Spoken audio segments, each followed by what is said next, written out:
We are telling our children there are people that are less than. They are not the same. They are not allowed to behave exactly like the rest of us. That is a terrible message. Ohioans and Americans, quite frankly, across this country, don't want boys and girls sports. They don't want boys and girls locker rooms. They don't want boys and girls bathrooms. It's for the safety of the kids. And this message was sent loud and clear last week during the national election. I say we listen. Last week I got to speak with a group of high school students at Worthington-Kilbourne High School, and the election and the attacks on trans people and how much we saw of that in ads and in all forms of media is already having effect on our youth. Mr. President, this bill, again, is about safety and security.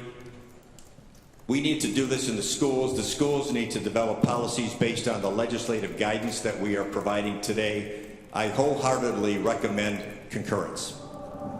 I know that most folks now can't tell that I'm a trans man, and so I have less to fear in a men's bathroom. But what if I was forced to use the bathroom of my assigned sex of birth, a women's restroom?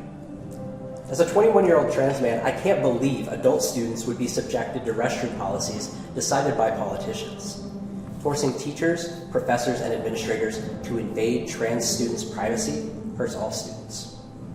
SB 104 is a sneaky bill aimed to strip trans and gender nonconforming people of their rights, hidden in a bill that used to be about the CCP program.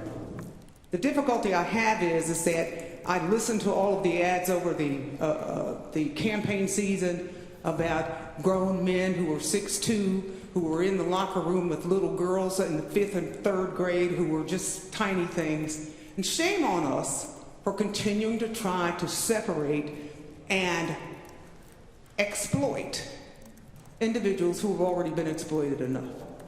Under this legislation, as has been mentioned, this kind of experience will not only become more common, it will become the requirement. We shouldn't be teaching kids that it's okay to make judgments and single out their peers because of how they look or dress, let alone when doing so will lead to discrimination that's embarrassing at best and could result in serious health complications at worst. Ohio Stadium, many students patronize that stadium, as does the general public, but this bill would require that there are restrooms designated exclusively for students. Do you have to show your ID before you use the restroom? If you don't have a student ID, can you not use that restroom? Again, this is in the legislation. With 24 yeas and 7 nays, the Senate does concur in House amendments to Senate Bill number 104. The question is, shall the title be agreed to? The chair recognizes Senator Antonio. Thank you, Mr. President. Pursuant to Senate Rule number 47, I request the names Antonio, Craig, DeMora, Hicks-Hudson, Ingram, and Sykes be removed from the title. I don't think that there's a lack of knowledge, a lack of discussion on this issue publicly or legislatively. These are things that we've all been talking about for several weeks and, well, actually now a few years. So I think the timing is we're trying, as you know, we only have about a month or so before the end of this session.